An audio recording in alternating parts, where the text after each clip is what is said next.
حضرت یوسف ایک نیک اور معصوم بچے تھے۔ ان کے بچپن کی کہانیاں ہمیں ایمان، صبر اور اللہ کی رضا کی اہمیت سکھاتی ہے۔ یوسف اپنے والد حضرت یعقوب کے خاص محبوب تھے۔ ان کی محبت اور شفقت دیکھ کر ان کے بھائیوں کے دلوں میں حسد پیدا ہوا۔ ایک دن حضرت یوسف نے خواب دیکھا جس میں 11 ستارے، سورج اور چاند اس کے سامنے سجدہ کر رہے ہیں۔ جب انہوں نے یہ خواب اپنے والد کو سنایا تو حضرت یعقوب نے اسے سمجھایا کہ یہ اللہ کی طرف سے ایک نشان ہے اور یوسف کے مستقبل کی عظمت کی نشاندہی ہے۔ لیکن بھائیوں کے دل میں حسد مزید بڑھ گیا اور انہوں نے ایک دن منصوبہ بنایا کہ یوسف کو کنویں میں ڈال دیا جائے۔ ان کا مقصد یہ تھا کہ والد کو دکھ پہنچایا جائے اور یوسف ہمیشہ کے لیے ان کے سامنے نہ رہے۔ جب یوسف کھیت میں کھیل رہا تھا، بھائیوں نے اسے پکڑ کر ایک گہرا کنواں میں ڈال دیا۔ پھر انہوں نے اپنے والد کو جھوٹ بولا کہ یوسف کو ایک بھیڑیا کھا گیا۔ حضرت یعقوب نے یہ سن کر سخت دکھ اور صبر کا مظاہرہ کیا اور اللہ کی رضا پر راضی ہوئے۔ کنویں سے یوسف کو ایک قافلے نے نکالا اور مصر لے گئے۔ وہاں اسے غلام بنایا گیا، مگر وہ ہمیشہ اللہ کی عبادت اور صبر میں مصروف رہا۔ یوسف کی خوبصورتی، علم اور تقوی نے مصر کے لوگوں کو متاثر کیا۔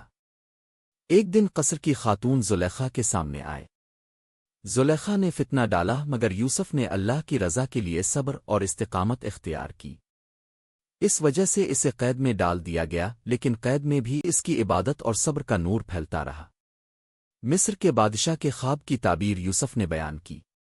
بادشاہ نے اس کی دانائی اور اللہ کے فضل کو دیکھ کر اسے بلند مقام دیا اور یوسف مصر کی فراہمی کا ذمہ دار بن گئے۔ حضرت یوسف نے بادشاہ کے خواب کی تعبیر بیان کی، 7 سال بھرمار کے بعد 7 سال کی فراہمی آئے گی۔ بادشاہ نے یوسف کی دانائی اور اللہ کی نصرت کو دیکھ کر اسے مصر کی زمینی فراہمی کا ذمہ دار بنایا۔ یوسف نے عدل و انصاف کے ساتھ ملک کی فراہمی کو منظم کیا۔ عوام کے دلوں میں اس کی محبت اور احترام بڑھ گیا۔ اللہ تعالیٰ نے یوسف کو عظمت، حکمت اور صبر کی قوت عطا کی۔ ایک دن یوسف کے بھائی قحط کے دوران مصر آئے تاکہ اناج خرید سکے۔ یوسف نے اپنے بھائیوں کو پہچان لیا، مگر وہ انہیں نہیں پہچانے گئے۔ اس موقع پر یوسف نے ان کے دلوں میں سبق پیدا کیا اور انہیں اپنے عمل اور اللہ کی رضا کی طرف متوجہ کیا۔ آخر کار حضرت یوسف نے اپنے بھائیوں کو معاف کر دیا۔ اس موقع پر اللہ تعالیٰ کی رحمت اور یوسف کے صبر کا نور پوری دنیا میں ظاہر ہوا۔ اسی دنیا میں اللہ نے نبی کریم کو عظیم روحانی سفر معراج کی توفیق دی۔ ایک رات جب نبی بیت المقدس میں تشریف لائے، فرشتوں نے ان کا استقبال کیا اور وہ آسمانوں کی سیر پر روانہ ہوئے۔ نبی نے بیت المقدس کی مقدس جگہوں کی زیارت کی، صحابہ اور انبیاء سے ملاقات کی اور اللہ کی رضا کی عظیم نعمت کو محسوس کیا۔